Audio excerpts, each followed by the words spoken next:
Good evening each and everyone. हम पढ़ रहे हैं रेक्टिफिकेशन ऑफ एरर। बहुत कुछ पढ़ चुके हैं रेक्टिफिकेशन ऑफ एरर में, तो अब तो प्रोसेस भी समझ चुके हैं, थोड़ा सा स्पीड में जा सकते हैं। Pass general entries to rectify the following errors.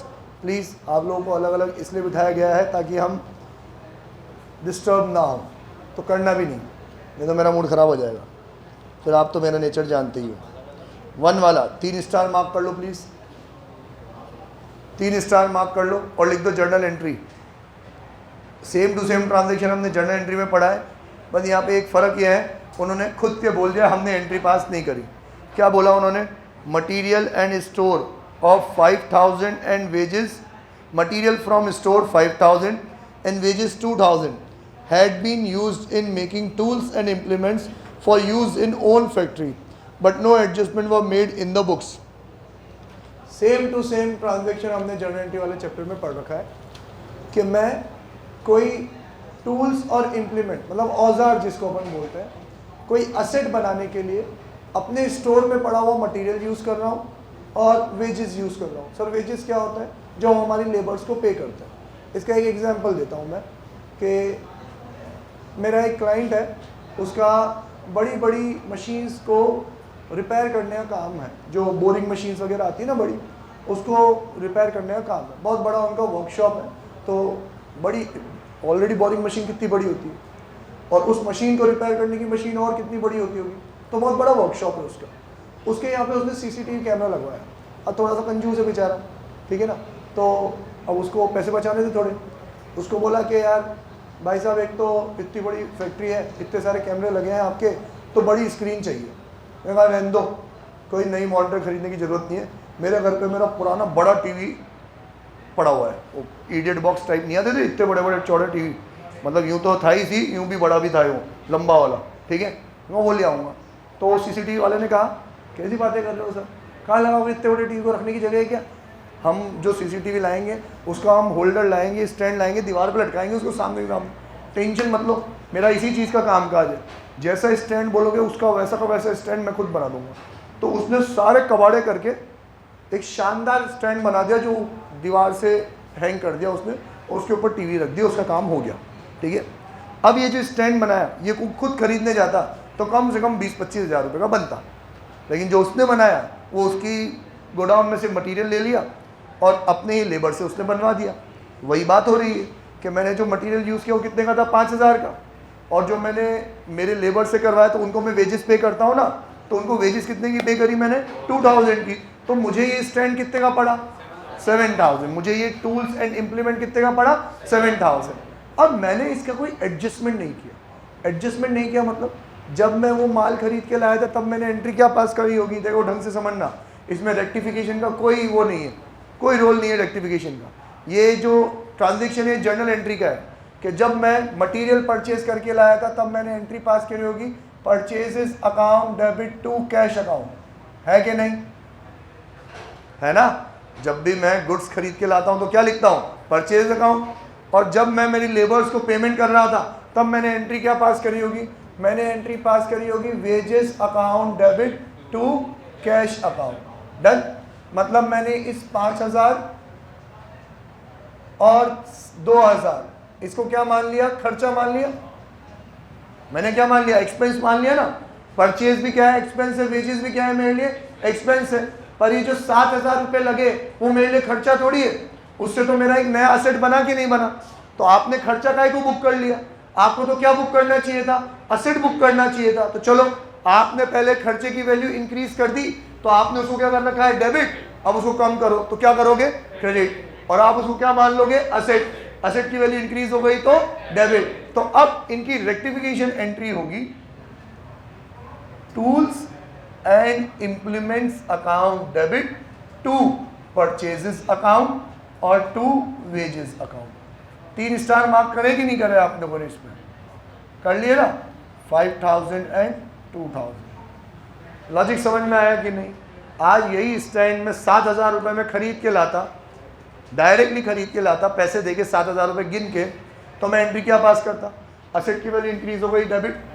मेरे पास से पैसा गया, क्रेडिट। एंट्री होनी चाहिए थी tools and implement account debit to cash account 7000। आपको इतनी समझ थी ही नहीं, आपको लगा मैंने तो मटेरियल खरीद के लाया हूँ, परचेज में रख दिया, लेबर को पैसे दिए वेजेस में लिख दिया।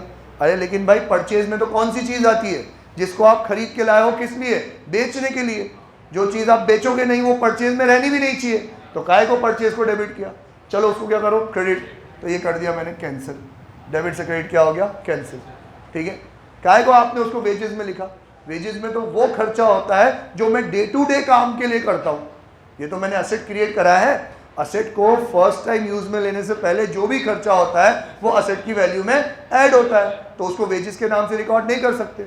चलो आपने पहले डेबिट कर दिया, तो अब क्या कर दो, उसको क्रेडिट। तो ये परचेज और वेजेस कैंसिल हो गया, और अल्टीमेट एंट्री क्या हुई मेरी, tools and implement account debit to cash 7000 और ये 7000 डन।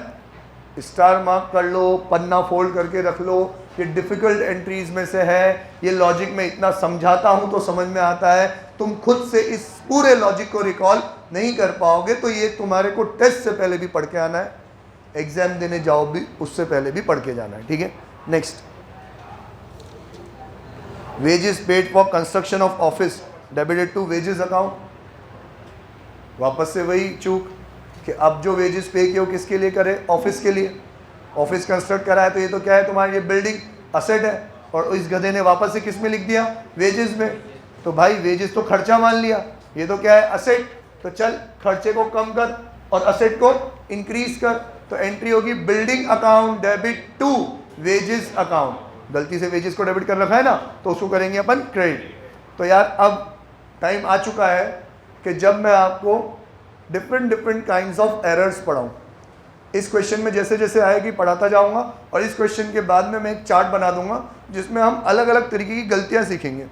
तो उसमें पहली ही गलती होती है एरर ऑफ प्रिंसिपल, स्कूल वाला प्रिंसिपल नहीं, उसूलों वाला प्रिंसिपल। एरर ऑफ प्रिंसिपल क्या कहता है कि घनचक्कर को पता ही नहीं है क्या चीज़ रेवेन्यू एक्सपेंडिचर है, क्या चीज़ कैपिटल एक्सपेंडिचर है। कौन कौन समझता है रेवेन्यू एक्सपेंडिचर और कैपिटल एक्सपेंडिचर में? पूरा एक चैप्टर पढ़ाया अपन ने वीडियोस के थ्रू। रेवेन्यू एक्सपेंडिचर और कैपिटल एक्सपेंडिचर क्या होता है कि भाई जो आप पैसे स्पेंड करते हो ना, जो पैसे खर्च करते हो, उसको बोलते हैं अपन एक्सपेंडिचर। क्या बोलते हैं? एक्सपेंडिचर दो तरीके के होते हैं, एक रेवेन्यू और एक कैपिटल। रेवेन्यू एक्सपेंडिचर मतलब रिकरिंग इन नेचर, बार बार होंगे, कि रोजमर्रा का बिजनेस करने के लिए जो खर्चे करने पड़ते हैं ना, उसको बोलते हैं रेवेन्यू एक्सपेंडिचर। और कैपिटल एक्सपेंडिचर मतलब ऐसा कैपिटल एक्सपेंडिचर, ऐसा खर्चा जो एक बार कर दिया तो उसका बेनिफिट आने वाले सालों में मुझे मिलता रहेगा। अगर रेवेन्यू, अब पूरी बात समझा रहा हूं मैं एक 5 मिनट के इंट्रो में। अगर रेवेन्यू एक्सपेंडिचर है तो वो आपके लिए एक्सपेंस है, कहाँ जाएगा वो, P&L में। और अगर कैपिटल एक्सपेंडिचर है तो वो क्या है आपके लिए, असेट, कहाँ जाएगा वो, बैलेंस शीट में। समझते हो कि नहीं समझते हो? जो नए नए आए हैं उनके लिए, और जिनका वॉश आउट हो चुका है उनके लिए। अकाउंटिंग में 4 चीज़ होती है, असेट, लायबिलिटी, इनकम और एक्सपेंस। 4 चीज़ में से 2 चीज़ जाती है बैलेंस शीट में, और इनकम और एक्सपेंडिचर जाता है P&L में। ठीक है, कैसे लिखते हैं कि इस साइड लिखते हैं सारी इनकम, इस साइड लिखते हैं सारे एक्सपेंस, तो निकल के आता है मेरा नेट प्रॉफिट। अब जो भी फ़ायदा हुआ होता है हमको, वो हम हमारे कैपिटल में, बैलेंस शीट में 2 चीज़ लिखते हैं, एक साइड लिखते हैं सारे असेट, एक साइड लिखते हैं सारी लाइबिलिटीज़। और अब जो बताने वाला हूँ वो नया है। पहले बनेगा प्रॉफिट एंड लॉस अकाउंट, जिसमें मैं एक साइड मेरी साल भर की इनकम लिख दूंगा कि मैंने सेल्स से पैसा कमाया, मैंने कमीशन अर्न किया, मैंने रेंट अर्न किया, मैंने इंटरेस्ट अर्न किया, तो ये हो गई मेरी टोटल कमाई। अब इतने सारी कमाई करने के लिए, वो एवं ही फोकट में कमाई थोड़ी होती है, कमाई करने के लिए क्या करना पड़ता है, अपन को खर्चा करना पड़ता है। तो ये 4 कमाई करने के लिए मैंने 1 2 3 4 5 6 7 8 दुनिया भर के क्या कर लिए, खर्चे कर लिए। कि मैंने बिल्डिंग का रेंट पे किया, मैंने इलेक्ट्रिसिटी चार्जेस पे करी, मैंने मेरी सैलरी पे करी, मजदूरों को वेजेस पे किया, मैंने स्टेशनरी का खर्चा किया, मैंने कमीशन पे किया, मैं गुड्स परचेज करके लाया। बहुत सारे खर्चे होंगे, लिस्ट बना देंगे, ये इनकम, ये खर्चे। अब क्यों कर रहे हैं अपन ऐसा, आमने सामने क्यों कर रहे हैं, कंपेयर करने के लिए कि साल भर बिजनेस किया तो कमाया भी गवाया, तो इनकम ज़्यादा है, खर्चे कम है, तो क्या हो गया आपका प्रॉफिट, और वाइस वर्सा है तो क्या हो गया, लॉस। चलो मानते हैं आपकी इनकम थी 10 लाख और आपके खर्चे थे 8 लाख, 2 लाख का प्रॉफिट हुआ ना, तो उसका क्या करेंगे, सर मैंने बिजनेस स्टार्ट करने के लिए बिजनेस में 5 लाख रुपए लगाए थे, ये सबने पढ़ा है मुझसे, कोई भी बच्चा ऐसा नहीं जिसने नहीं पढ़ा हो। मैंने बिजनेस स्टार्ट करने के लिए बिजनेस में कैपिटल इंट्रोड्यूस किया था, कितना? 5 लाख। पूरे साल बिजनेस किया तो नतीजा निकला कि मेरा 2 लाख रुपए का क्या है? Net profit. क्या है? Net profit. तो ये प्रॉफिट अब मैं कैपिटल में क्या कर दूंगा? ऐड कर दूंगा कि अब मेरा टोटल कैपिटल कितना हो गया? 7 लाख। और बैलेंस शीट में क्या करूंगा कि एक साइड असेट एक साइड लायबिलिटी लिख दूंगा। तो आपको मैं पहली क्लास में ये बताता हूं कि there will be always always always asset equals to liability. और यही एग्जांपल देता हूं कि मैं देख फर्नीचर खरीद के लाया, बिल्डिंग खरीद के लाया, मटेरियल खरीद के लाया, फिर मैंने 3 लाख का मटेरियल 5 लाख में बेचा तो मेरे को 2 लाख रुपए का प्रॉफिट हो गया, मैं कैपिटल में ऐड कर देता हूं और नतीजा क्या निकलता है? Asset equals to liability. Done. तो यार ये पूरे अकाउंटिंग प्रोसेस में हमने इस बात का जरूर ध्यान रखा कि कब कब मैंने पैसे दिए तो वो मेरे लिए खर्चा है, इसी साल काम आएगा, इसी साल काम आएगा, मतलब इसी साल पैसा कमाने में मदद करेगा। और जो मैंने पैसा दिया वो मेरे लिए क्या है? असेट है, कि वो तो अगले साल भी काम आएगा। ख्याल रखा कि नहीं रखा?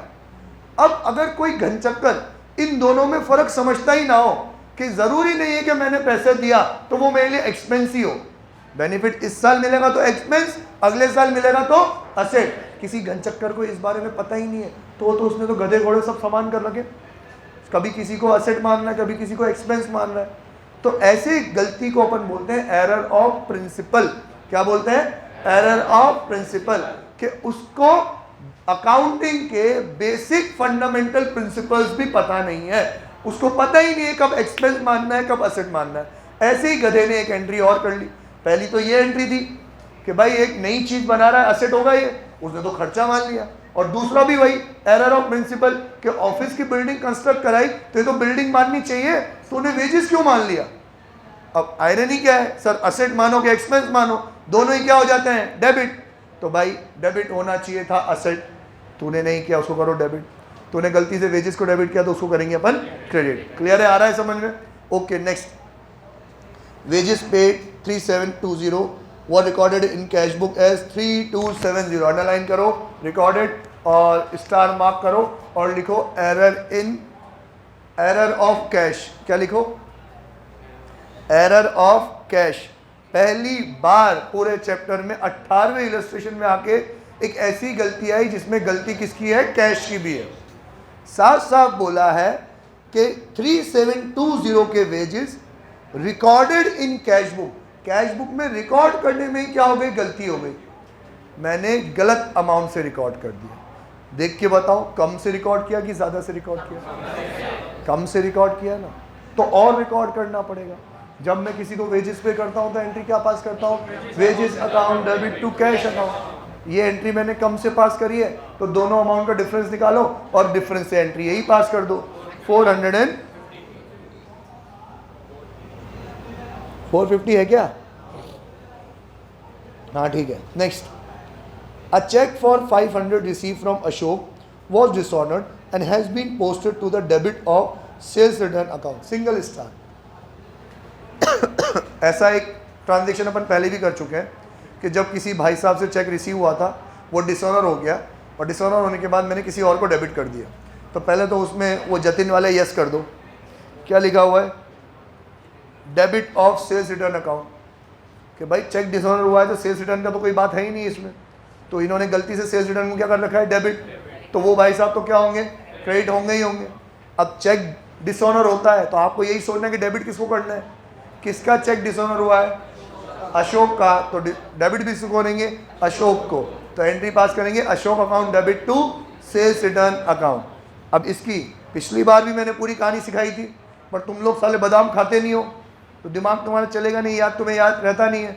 मैं दोबारा से पूरी कहानी सुनाता हूँ, शुरू से ही सुनाता हूँ, लेकिन सिर्फ सुनाऊंगा, लिखने जाऊँगा बहुत टाइम वेस्ट हो जाएगा। मैंने अशोक को माल सेल करा, समझना, अब अशोक पे फोकस करना। मैंने अशोक को माल सेल करा तो सेल होता है क्रेडिट, अशोक क्या होता है? डेबिट। एंट्री होगी Ashok account debit to sale. फिर अशोक ने मुझे चेक दे दिया, मेरे को लगा मेरा पैसा मिल गया, पैसा आया तो डेबिट, तो फिर एंट्री होगी bank account debit to Ashok. Ashok पे फोकस कर रहे हो कि नहीं? पहले अशोक क्या हुआ था? डेबिट। अब अशोक क्या हो गया? हमारी किताबों में अशोक का खाता खत्म, डेबिट इक्वल टू क्रेडिट खराब हो गया, खत्म हो गया ना भाई, क्लोज हो गया कि नहीं हुआ? दिव्यांश समझ में नहीं आया ना? थोड़ा थोड़ा आ रहा है, बाकी सबको समझ में आ रहा है? हाँ, मैंने अशोक को माल बेचा, अशोक ने पैसे दे दिए, चेक दे दिया, तो मैं संतुष्ट हो गया भैया, हिसाब किताब लेनी देनी भूल चूक माफ़ हो गई, ठीक है। अब मैं चेक लेके बेफिक्र हो गया कि आ गए अशोक से पैसे, मैंने चेक बैंक में जमा कराया। अशोक पे फोकस अभी भी करना, पहले अशोक डेबिट, फिर Ashok credit, debit equal to credit, Ashok cancel.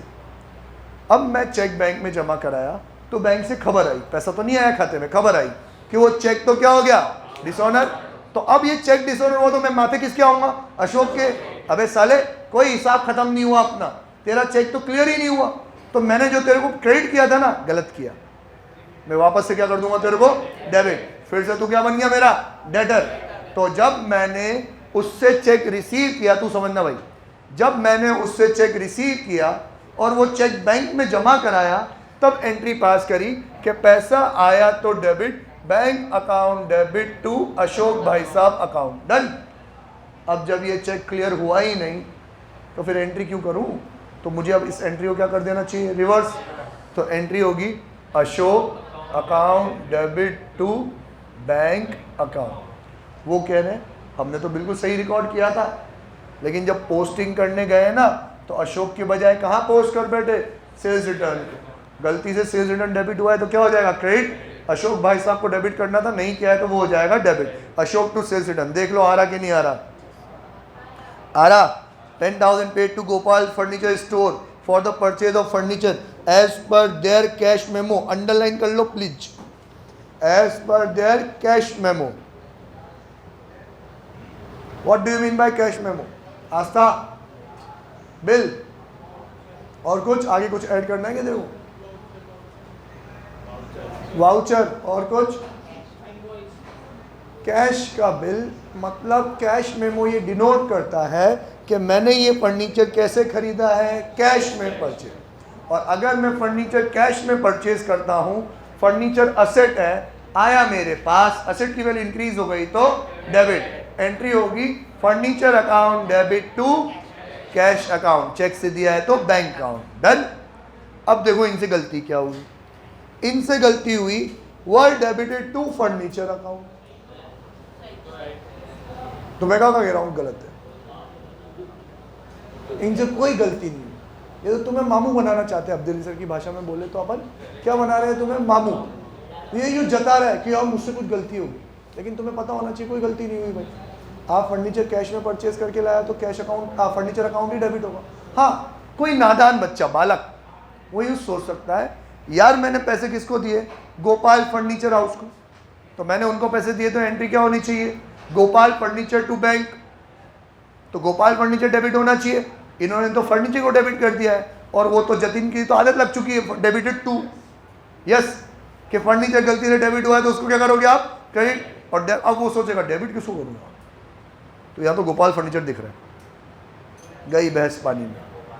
Jatin entry क्या करके आएगा, Gopal furniture account debit to furniture account. ऐसा कुछ भी नहीं है, उन्होंने आपको सिर्फ और सिर्फ बेवकूफ़ बनाया है, गलती वाली लैंग्वेज में सही चीज़ लिख के, ठीक है।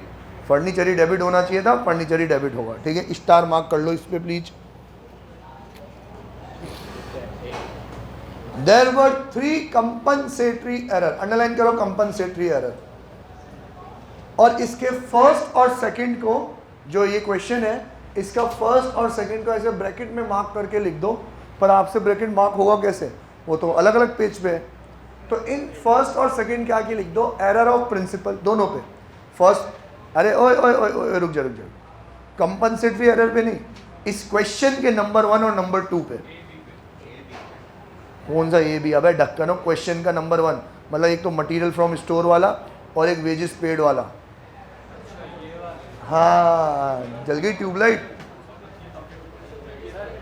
वेजेस फ्रॉम स्टोर और अरे कौन सा था, स्टोर, मटेरियल फ्रॉम स्टोर और वेजेस पेड पे 1 और 2 पे क्या लिखोगे, एरर ऑफ प्रिंसिपल, कि गनचक्कर को पता नहीं है क्या एसेट और क्या एक्सपेंस, ठीक है।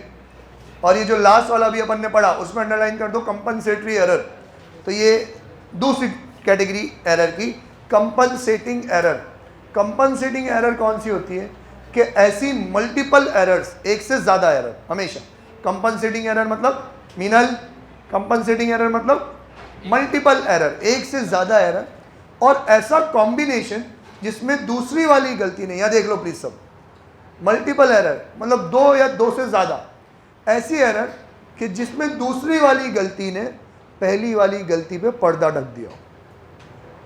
दूसरी वाली गलती ने पहली वाली गलती पे पर्दा ढक दिया। इस मतलब जो नेक्स्ट गलती हुई ना, उसने पहले वाली एरर को क्या कर दिया, कंपनसेट कर दिया। एग्जाम्पल लेते हैं, मैंने राम को भी माल बेचा, मैंने रावण को भी माल बेचा, ठीक है। राम को बेचा 10,000 का, रावण को बेचा 1,000 का, और लिख दिया उल्टा। राम को लिख दिया 1,000 और रावण को लिख दिया 10,000। अब होगा क्या, मेरी सेल तो कितनी थी 11, 10 और 1 कितनी थी 11, तो सेल तो 11 से ही रिकॉर्ड हुई। और देखा जाए तो मेरे डेटर भी कितने थे, 10 और 1 कितने 11, तो डेटर भी क्या आएंगे 11 ही आएंगे। लेकिन जब मैं राम से 1,000 रुपये मांगने जाऊंगा तो राम जी क्या कहेंगे, भाई साहब मैंने तो 10,000 का माल खरीदा था।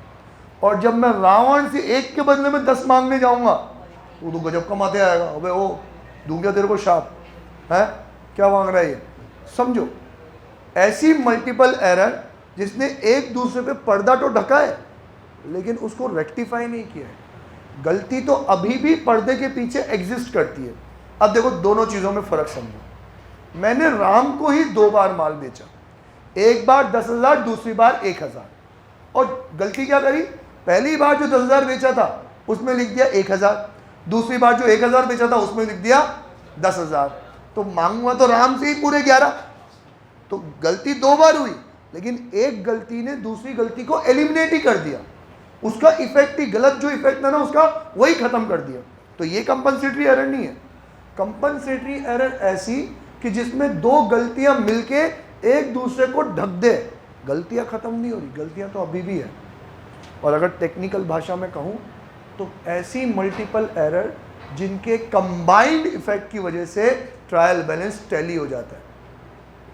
अगर वो गलतियां अलग अलग मौके पे अलग अलग हुई होती ना तो ट्रायल बैलेंस कतई ही टैली नहीं होता, लेकिन वो 2 गलती की वजह से ट्रायल बैलेंस टैली हो गया। दूसरा एग्जांपल लो कि सेल्स का टोटल भी 1,000 से कम हो गया और परचेज का टोटल भी 1,000 से कम हो गया। अगर सिर्फ सेल्स का टोटल 1,000 से कम हुआ होता तो ट्रायल बैलेंस टैली नहीं होता। अगर सिर्फ परचेज का टोटल 1,000 से कम हुआ होता तो ट्रायल बैलेंस टैली नहीं होता। लेकिन सेल क्रेडिट साइड जाता है वो भी 1,000 से कम, परचेज डेबिट साइड जाता है वो भी 1,000 से कम, हो गया ना trial balance tally. Trial balance tally हो गया, इसका मतलब सस्पेंस की ज़रूरत नहीं पड़ेगी। ये कौन सा एरर है, डबल साइडेड एरर। तो यहाँ पे जहाँ भी वो बोल दे हमें कि कंपनसेटरी एरर है तो वहाँ लिख दो no suspense required. Compensatory error को अंडरलाइन करा ना आपने, वहाँ लिख दो नो सस्पेंस रिक्वायर्ड, कि सस्पेंस की ज़रूरत नहीं पड़ेगी। और इसने जो ABC करके 3 गलतियाँ हमें बताई है उनकी हमें एक ही रेक्टिफाइड एंट्री पास करनी पड़ेगी। तीनों की एक ही एंट्री पास करेंगे, हौले हौले धीरे धीरे, ठीक है। चलो 1 बाय 1 देखते हैं।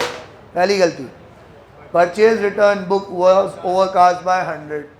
परचेज रिटर्न फरहान, डेबिट के क्रेडिट, परचेज रिटर्न डेबिट, तालियां बजा दो प्लीज बच्चे के लिए, उल्टी बजाओ, उल्टी हूं। परचेज रिटर्न क्या होगा, क्रेडिट। अब पढ़ के बता दे भाई, पढ़ नहीं आता है ना तू, तो थोड़ा तो ध्यान दे।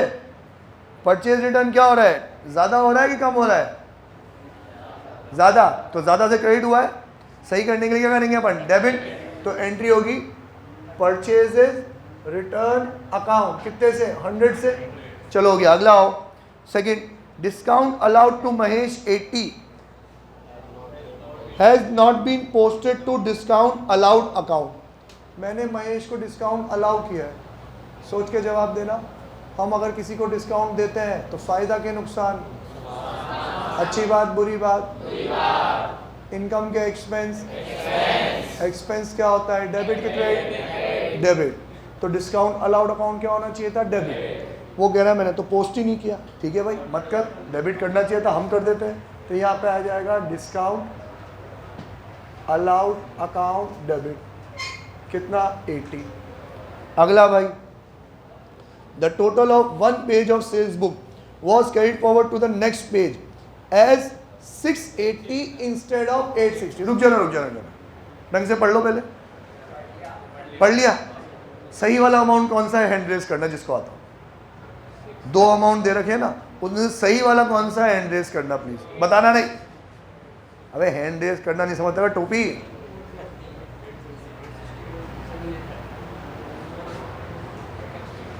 कोई सेंट जोसेफ का पढ़ता है क्या हमें? सेंट जोसेफ स्कूल में पढ़ता है हमें? सेंट जोसेफ, तू सेंट जोसेफ में पढ़ता है? सेंट जोसेफ में कोई भी नहीं पढ़ता क्या यहाँ? क्या हाल आ गया यार, पहले सेंट जोसेफ के सारे बच्चे हमारे पास पढ़ते थे। चलो भैया जिसको भी पता, हाँ भाई बेटा बोल, सही वाला कौन सा है? 860 वाला सही, कैसे पता पड़ा?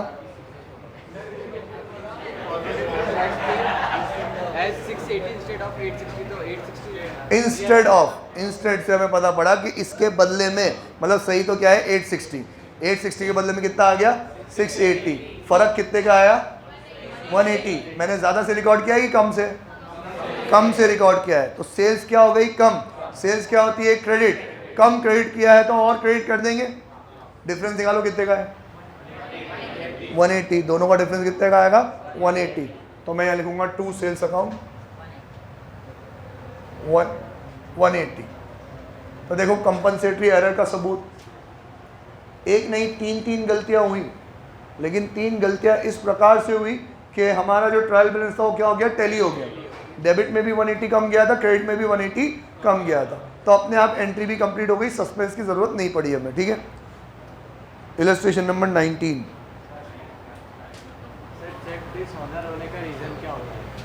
चेक डिसऑनर होने के बहुत सारे रीज़न होते हैं। मेन रीज़न तो होता है कि सामने वाले के खाते में पैसे ना होना, ये मेन रीज़न होता है बस। हाँ क्या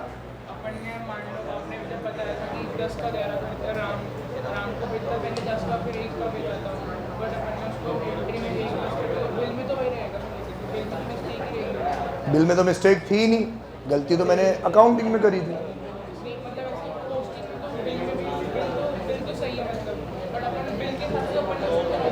हाँ तो अब तभी तो रेक्टिफाई कर रहे हैं यार। दो तो पढ़ने ही पड़ेंगे अपन को कम से कम। मेरे को तुम्हें चार्ट भी पढ़ाना था, चार्ट तो छोड़ो, दो पढ़ लेते हैं। Illustration number 19, book keeper prepared trial balance on 31 March 2019 which showed a star mark कर लो प्लीज पहली वाली लाइन पे, पहली वाली लाइन पे स्टार मार्क कर दो। A book keeper prepared a trial balance on 31 March 2019 which showed a difference of 2715। Trial balance बनाया तो उसको फर्क कितने का मिला 2715, 2715। The difference was placed to the debit of suspense account. Debit of suspense account मतलब डेबिट साइड कम थी। अब ये बहुत अच्छे से समझना पड़ेगा आपको, ये जो उसने बोला ना डेबिट ऑफ सस्पेंस अकाउंट, इस सेम बात को अंग्रेजी में मनमान तरीके से घुमा फिरा के बोलेगा। कभी वो बोलेगा कि axis of credit side bye 2715।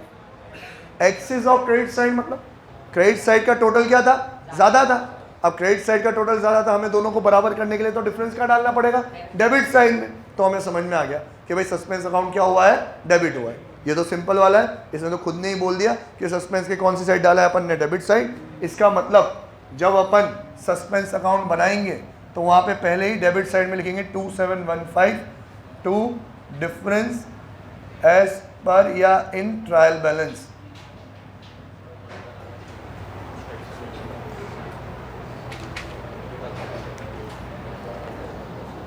The under-mentioned errors were subsequently discovered. 710, the total of sales return book has been posted to the credit of purchase return book. The नशे में साला सेल्स रिटर्न बुक का total कहाँ दे मारा उसने, purchase return book के भी credit side. तो चल भाई सेल्स रिटर्न क्या होता है, डेबिट के क्रेडिट।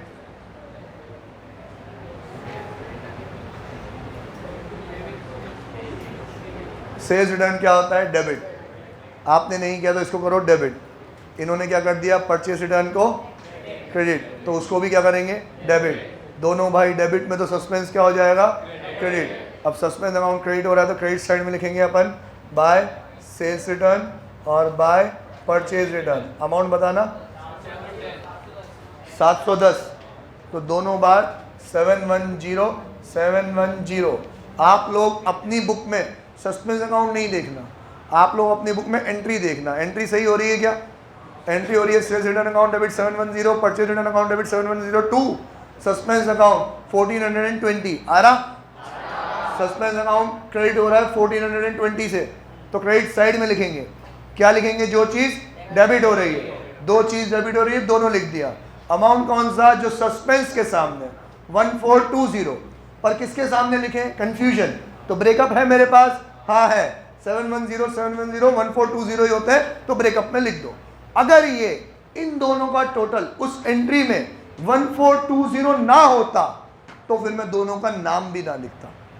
तो फिर क्या लिखते? वो जब लिखने का मौका आएगा तब सिखाएंगे, ठीक है? चलो next. An item of 626 written off as bad debt from Chandu had not been debited to bad debt account। ये लो, चंदू के पैसे तो उड़ा दिए पर बैड डेट अकाउंट को डेबिट करना भूल गए। तो जब आप किसी का बैड डेट मानते हो तो बैड डेट आपके लिए क्या है? नुकसान। खर्चा मेरा इंक्रीज हो गया तो डेबिट, और असेट की वैल्यू कम हो गई तो क्रेडिट। तो एंट्री होनी चाहिए थी bad debt account debit to Chandu account. ये साफ साफ कह रहा है, रिकॉर्डिंग में गलती नहीं है। पोस्ट करना भूल गए, क्या करना भूल गए? बैड डेट को डेबिट करना भूल गए। तो bad debt account debit to Chandu नहीं, सस्पेंस, क्योंकि रिकॉर्ड तो किया है, सिर्फ बैड डेट को पोस्ट करना भूले हैं। तो bad debt to suspense, suspense हो रहा है क्रेडिट, क्रेडिट साइड में लिखेंगे अपन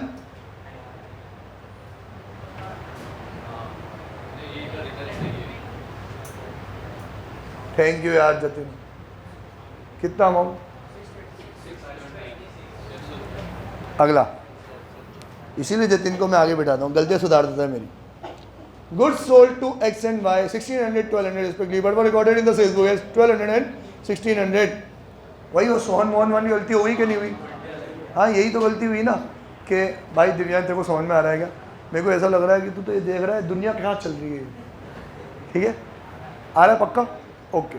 तो अब मैं बहुत जल्दी में पढ़ गया, बता देता हूँ आपको हिंदी में अनुवाद, आप लोग रीड कर लो एक बार उसको। मैं हिंदी में बोल भी रहा हूँ, रीड भी कर लो। हमने दो लोगों को गुड्स सेल करे, एक्स को और वाई को, एक को 1200 और एक को 1600। गलती क्या हुई कि वाइस वर्सा लिख दिया, एक का तो लिख दिया 1600, एक का लिख दिया 1200। तो जब मैंने कल बताया था सोहन और मोहन के बारे में, जब ऐसे दो किरदार हो रहे हो और दोनों में गलती फ्लिप हो गई हो, दोनों का अमाउंट क्या हो गया? फ्लिप, एक में दूसरे का, दूसरे में पहले का, तो किसी एक का दामन पकड़ लो तुम। किसको पकड़ोगे भाई? एक्स को कि वाई को? एक्स को।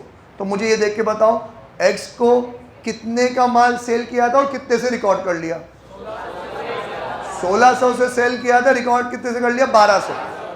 तो कम से रिकॉर्ड किया, 400 से और रिकॉर्ड करना है।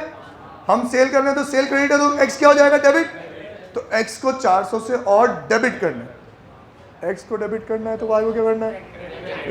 X account debit to Y, 400 400, दोनों एक्स और वाई में आपस में सेटलमेंट हो गया। सस्पेंस भाई साहब की तो जरूरत ही नहीं पड़ी, तो सस्पेंस अकाउंट में पोस्टिंग भी नहीं होगी, ठीक है? नेक्स्ट। सिमरता आ रहा है बेटा समझ में? पक्का? कोई ऐसा जिसको समझ में नहीं आ रहा हो?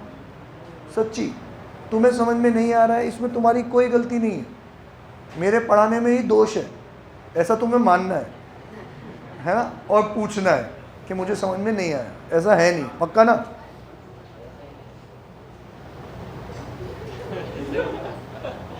भाई तू नहीं बोला साले, उसकी आवाज़ इतनी मीठी है, अपने आप पता पड़ जाता है। गुड्स ऑफ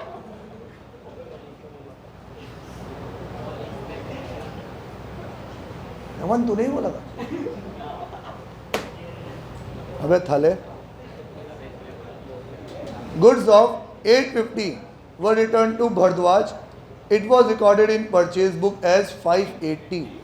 अंडरलाइन कर लो रिकॉर्डेड, रिकॉर्डिंग में ही गलती है ना भाई, तो डबल साइडेड एरर है। अब बताओ कम से रिकॉर्ड किया, ज़्यादा से रिकॉर्ड किया? कम से। अरे क्या कम से यार, उन्होंने बुक भी तो गलत रिकॉर्ड कर ली है, देखो तो सही जरा। हाँ, ट्रांजैक्शन किस चीज़ का है? Return to Bharadwaj, purchase return का। और नशे पत्ते में रिकॉर्ड कौन सी बुक में करा है? परचेज बुक, और उसमें भी अमाउंट की कुछ और ही, ठीक है? तो चलो स्विट्जरलैंड 1 by 1। सबसे पहले नेचर, ओरिजिनल नेचर किस चीज़ का है? Very good. परचेज रिटर्न क्या होता है? क्रेडिट। इन्होंने नहीं किया, तो चलो अपन क्रेडिट करते हैं, हाथों हाथ अमाउंट भी चेक करते जाना।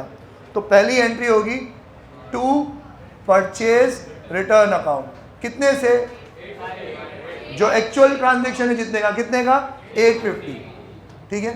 अब पहले नेचर करते हैं ना, ओरिजिनल तो हो गया, अब रॉन्ग वाला नेचर पकड़ो। इन्होंने कहाँ रिकॉर्ड कर लिया, परचेज बुक में। तो परचेज क्या होता है, डेबिट, इन्होंने डेबिट किया होगा गलती से, तो हम क्या करेंगे, क्रेडिट। इनका अमाउंट भी गलत है, तो इनका अमाउंट बताओ भाई,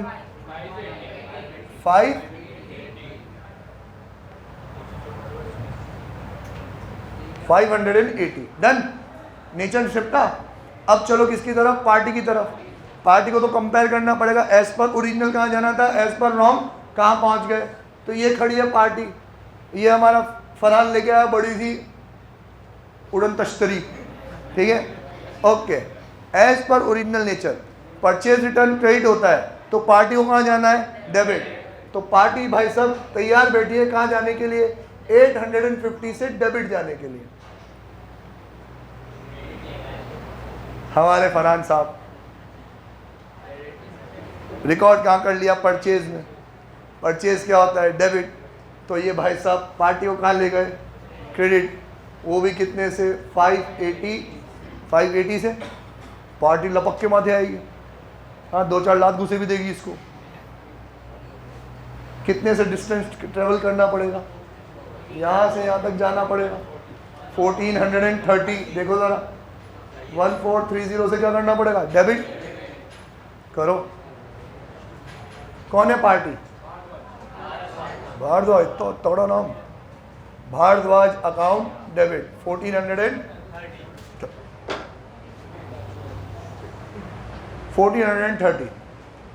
850, 580, 1430 होता है। अभी तो हमने टोटल किया, मतलब एंट्री हमारी कंप्लीट हो चुकी है, सस्पेंस की ज़रूरत नहीं है। Okay, next.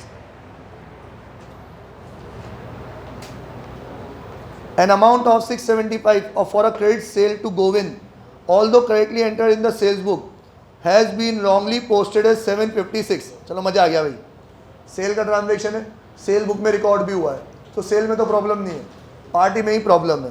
पार्टी जिसको रिकॉर्ड करना था अपन को 675 से, उसको कितने से कर लिया अपन ने, 756 से। अच्छा थोड़ी सी लैंग्वेज समझो, उसमें लिखा हुआ है wrongly posted as, debit side credit side नहीं बोला ना, तो साइड बिल्कुल सही है। सेल करते हैं तो सेल क्रेडिट, पार्टी क्या होती है, डेबिट। तो पहुंचा तो डेबिट ही, लेकिन अमाउंट गलत पहुंचा, कम पहुंचा कि ज़्यादा पहुंचा, ज़्यादा पहुंचा। तो जितने ज़्यादा से पहुंचा उतने से क्या हो जाएगा, ये क्रेडिट। तो सस्पेंस टू पार्टी अकाउंट, ठीक है। अब सस्पेंस अकाउंट क्या हो रहा है, डेबिट, तो डेबिट साइड में लिखेंगे टू गोविंद अकाउंट। अब डिफरेंस देखो कितने का है, 81 रुपीज़। सब देख के ही बोल रहे हैं, कैलकुलेट कोई नहीं कर रहा। Next, a sum of 375 owed by Ravi has been included in the list of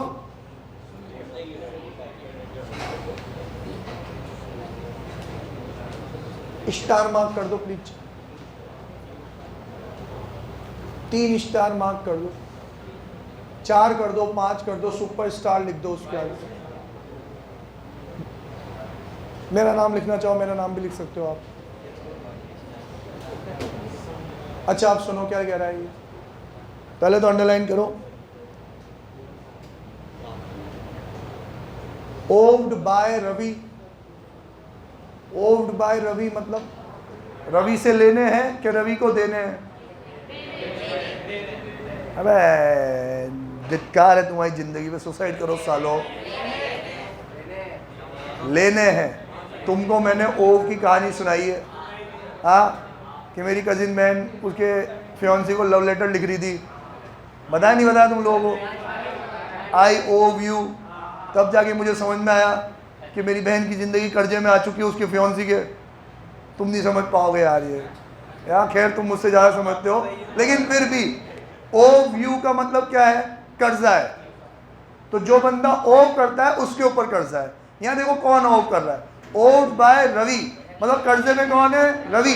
तो मतलब मुझे रवि से पैसे लेने हैं। मुझे जिससे पैसे लेने होते हैं वो क्या कहलाता है मेरे, डेटर या क्रेडिटर। धीरे धीरे बोलता हूँ, मुझे जिससे पैसे लेने हैं वो क्या कहलाएगा,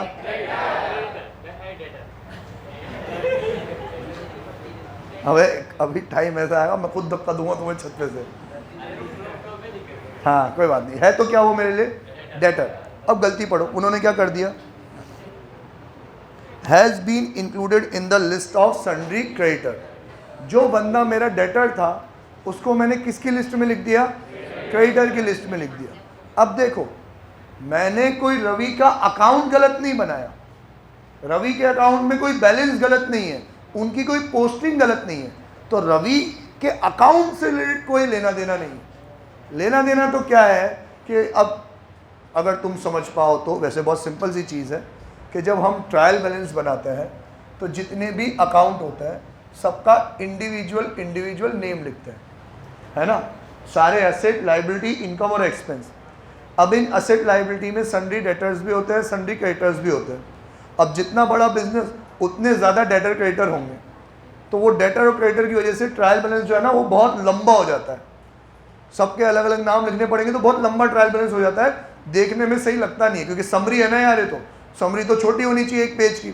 तो हम क्या करते हैं, इसमें जितने भी डेटर्स हैं ना उसकी लिस्ट अलग बना देते हैं, जितने भी क्रेडिटर्स हैं उनकी लिस्ट अलग बना देते हैं, और उस लिस्ट का जो टोटल होता है वो कहाँ लिख देते हैं, ट्रायल बैलेंस में। कि अब एक साथ सारे एसेट के साथ सन्ड्री डेटर्स, तो उनका अमाउंट लिखूंगा मैं डेबिट साइड, और सन्ड्री क्रेडिटर्स ये क्या लिखूंगा मैं, क्रेडिट साइड। तो जो फर्क मैं आपको समझाना चाह रहा हूं वो क्या है कि मेरे से गलती रवि के अकाउंट में नहीं हुई है, मेरे से गलती कहाँ हुई है कि जिसको मुझे किसी एक लिस्ट में लिखना था उसको मैंने किसी और लिस्ट में लिख दिया। रवि का अमाउंट बिल्कुल सही है, बस इन दो लिस्टों का अमाउंट क्या हो गया, गलत हो गया। डेटर की लिस्ट में रवि नहीं आया तो डेटर का अमाउंट क्या आया, कम आया।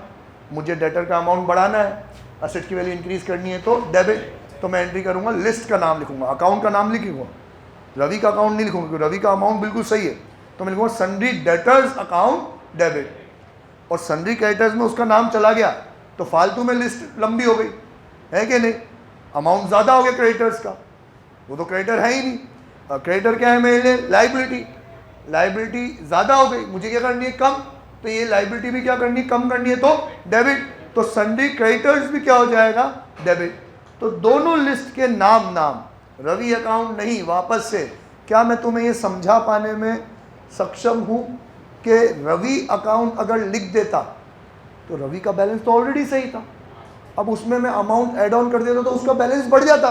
बैलेंस थोड़ी बनाना है, मेरे को तो लिस्ट कलेक्ट करनी है, तो रवि अकाउंट नहीं लिखेंगे, दोनों लिस्ट को क्या कर देंगे, डेबिट, क्योंकि डेटर बढ़ाना है, एसेट बढ़ाना है तो डेबिट, लायबिलिटी कम करनी है तो डेबिट। तो देखो वहाँ पे दोनों लिस्ट का नाम डेबिट हो रहा होगा, sundry debtors account debit, sundry creditors account debit to suspense credit हो रहा था credit side by Shabbir sir की सुंदरी डेटर्स, और वही शब्बीर सर की सुंदरी क्रेडिटर्स। अमाउंट कितना है,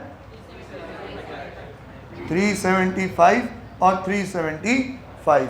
अगला देखो, अगला क्या है, last, an amount of 750 spent on repairs of old machinery has been debited to repairs account. तो कहाँ डेबिट करेंगे, यही तो करेंगे, पुरानी मशीन को रिपेयर कराएंगे तो रिपेयर अकाउंट ही तो आएगा, खर्चा है, डेबिट होगा, डेबिट ही किया है, बिल्कुल सही है, कुछ करने की ज़रूरत नहीं है। ज़रा चेक करो कोई एंट्री मिस करिए कि अपन ने सस्पेंस में, चेक कर लो एक बार, ऐसे ही नो मत बोलो, मैं फ्लो में पोस्टिंग करना भूल जाता हूँ। सारी एंट्रीज आ रही है, दोनों साइड का टोटल मैच होना चाहिए आपका 2781 मतलब 96, 2796 नहीं है क्या इधर, 2796 उनका आ रहा होगा, इसका देखो तो आ रहा है क्या प्लीज, सही है, तुम्हारा कहना मान रहा हूं। अक्सर ऐसा नहीं होता है, हो गया, अक्सर ऐसा नहीं होता है, मतलब उन्होंने रेक्टिफिकेशन ऑफ एरर्स का क्वेश्चन दिया, ज्ञानी लोग ही समझ पाएंगे, उन्होंने रेक्टिफिकेशन ऑफ एरर्स का क्वेश्चन दिया, डिफरेंस आपको बता के दिया कि इतने का डिफरेंस है, अब सारी गलती सुधर जाएगी तो अकाउंट टैली होगा कि नहीं होगा, होगा ना, मतलब अकाउंट क्लोज हो गया, लेकिन सारी गलती सुधरे तो मान लो जो उन्होंने मुझे गलतियां दी है वो सारी दी ही नहीं, 3-4 गलतियां अभी भी हैं, उनको भी नहीं मिली, बताया भी नहीं, तो फिर तो बैलेंस बचना चाहिए ना। ये उन्होंने कहा कि मैंने जितनी भी गलतियां थी सब दे दी, तो ज़रूरी नहीं है कि हर बार अकाउंट क्लोज हो ही जाएगा, कभी कभार बैलेंस भी आ सकता है, कभी कभार। ठीक है, बाय, टाटा, सी। टैली नहीं हुआ तो बैलेंस निकाल लेंगे, टू बैलेंस करें